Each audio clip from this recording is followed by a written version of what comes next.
श्री कृष्ण गोविंद हरे मुरारी, हे नाथ नारायण वासुदेव।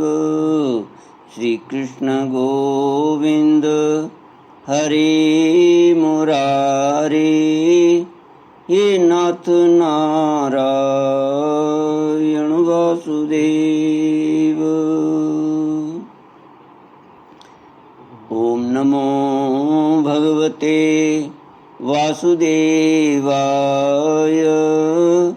ओम नमो भगवते वासुदेवाय।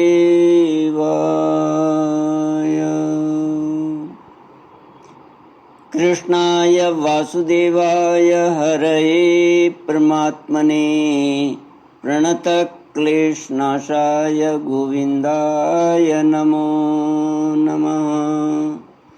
सच्चिदानन्दरूपाय विश्वोत्पत्त्यादिहेतुवे तापत्रयविनाशाय श्रीकृष्णाय वयं नमः। सच्चित आनंद स्वरूप परमात्मा जो सृष्टि की उत्पत्ति, पालन और श्रृंगार करता है तथा जीवों के आध्यात्मिक, आदि दैविक, आदि भौतिक तापों को नष्ट करने वाले हैं, अर्थात जीवों के मानसिक, शारीरिक और भौतिक दुखों को दूर करने वाले हैं, उन श्री कृष्ण भगवान को हम नमस्कार करते हैं।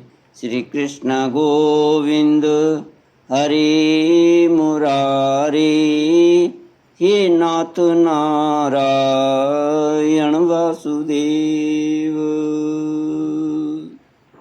श्रीमद् भागवत पंचम स्कंद अथ द्वादशोऽध्यायः। रहुगण उवाच नमो नमः कारणविग्रहाय स्वरूपतुच्छीकृतविग्रहाय नवोऽवधूत द्विजबन्धुलिङ्ग निगूढनित्यानुभवाय तुभ्यं। जरामयार्तस्य यथा गदं सत् निदाघदग्धस्य यथा हिमाम्भ कुदेहमाना हि विदष्टदृष्टेः ब्रह्मन् वचस्ते मृतमौषधं मे। रहुगण का प्रश्न और भरत जी का समाधान। राजा रहुगण ने कहा, भगवान मैं आपको नमस्कार करता हूँ। आपने जगत का उद्धार करने के लिए ही यह देह धारण की है। योगेश्वर, अपने परमानंदमय स्वरूप का अनुभव करके आप इस स्थूल शरीर से उदासीन हो गए हैं तथा एक जड़ ब्राह्मण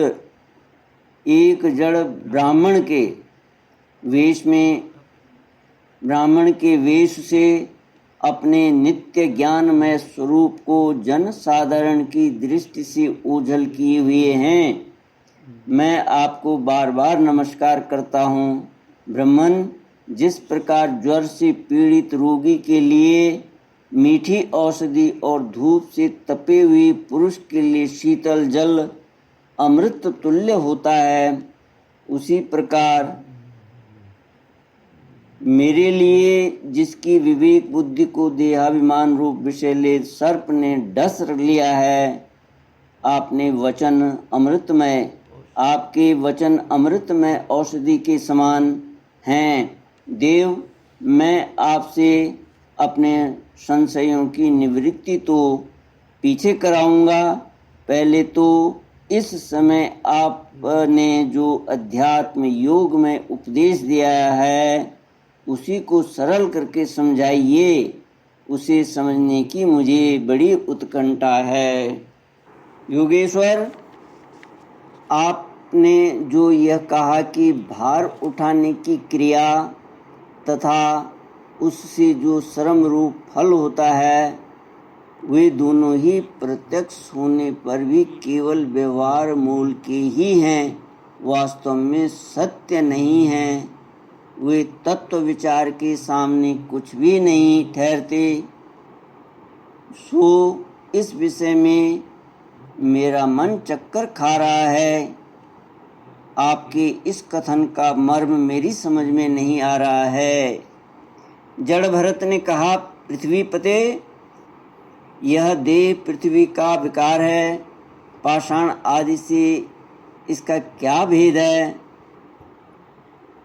जब यह किसी कारण से पृथ्वी पर चलने लगता है तब इसके भारवाही आदि नाम पड़ जाते हैं।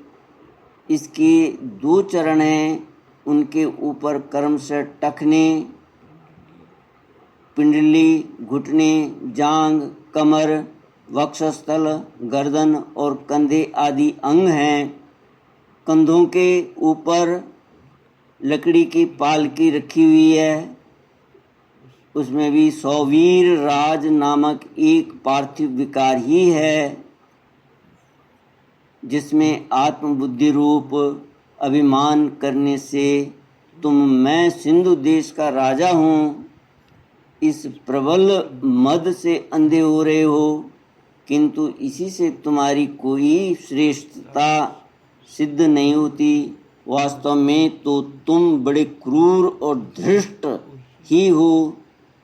तुमने इन बेचारे दीन दुखिया कहारों को बेगार में पकड़कर पालकी में जोत रखा है और फिर महापुरुषों की सभा में बढ़कर बातें बनाते हो कि मैं लोगों की रक्षा करने वाला हूँ। यह तुम्हें शोभा नहीं देता। हम देखते हैं कि संपूर्ण चराचर भूत सर्वदा पृथ्वी से ही उत्पन्न होते हैं और पृथ्वी में ही लीन होते हैं। अतः उनके क्रिया भेद के कारण जो अलग अलग नाम पड़ गए हैं, बताओ तो उनके सिवा व्यवहार का और क्या मूल है? इस प्रकार पृथ्वी शब्द का व्यवहार भी मिथ्या ही है, वास्तविक नहीं है, क्योंकि यह अपने उपादान कारण सूक्ष्म परमाणुओं में लीन हो जाती है और जिनके मिलने से पृथ्वी रूप कार्य की सिद्धि होती है, वे परमाणु अविद्यावश मन से ही कल्पना किए हुए हैं। वास्तव में उनकी भी सत्ता नहीं है। इसी प्रकार और भी जो कुछ पतला, मोटा, छोटा, बड़ा, कार्य, कारण तथा चेतन और अचेतन आदि गुणों से युक्त द्वैत प्रपंच है, उसे भी द्रव्य, स्वभाव, आशय, काल और कर्म आदि नामों वाली भगवान की माया का ही कार्य समझो। विशुद्ध परमार्थ रूप अद्वितीय तथा भीतर बाहर के भेद से रहित परिपूर्ण ज्ञान ही सत्य वस्तु है। वह सर्वांतरवर्ती और सर्वथा निर्विकार है। उसी का नाम भगवान है और उसी को पंडित जन वासुदेव कहते हैं।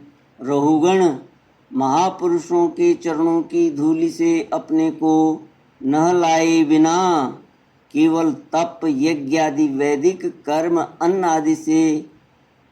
आदि के दान, अतिथि सेवा, दीन सेवा आदि गृहस्थोचित धर्मानुष्ठान, वेदाध्ययन अथवा जल, अग्नि या सूर्य की उपासना आदि किसी भी साधन से वह परमात्म तत्व, यह परमात्म ज्ञान प्राप्त नहीं हो सकता। इसका कारण यह है कि महापुरुषों के समाज में सदा पवित्र कीर्ति श्री हरि के गुणों की चर्चा होती रहती है, जिससे विषय वार्ता तो पास ही नहीं फटकने पाती। और जब भगवत कथा का नित्य प्रतिसेवन किया जाता है तब वह मोक्ष आकांक्षी पुरुष की शुद्ध बुद्धि को भगवान वासुदेव में ही लगा देती है। श्री कृष्णा गोविंद हरि मुरारी, हे नाथ नारायण वासुदेव। पूर्व जन्म में मैं भरत नाम का राजा था। ऐहिक और पारलौकिक दोनों प्रकार के विषयों से विरक्त होकर भगवान की आराधना में ही लगा रहता था।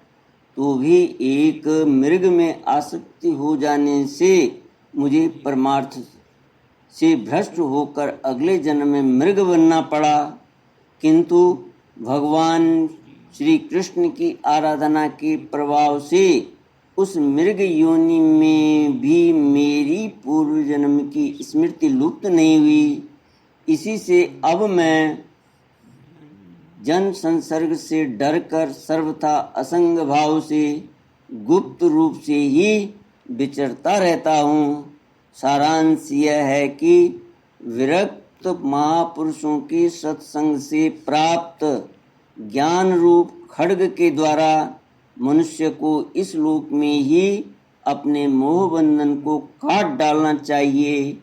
फिर श्री हरि की लीलाओं के कथन और श्रवण से भगवत स्मृति बनी रहने के कारण वह सुगमता से ही संसार मार्ग को पार करके भगवान को प्राप्त कर सकता है। श्री कृष्ण गोविंद हरे मुरारी, हे नाथ नारायण वासुदेव।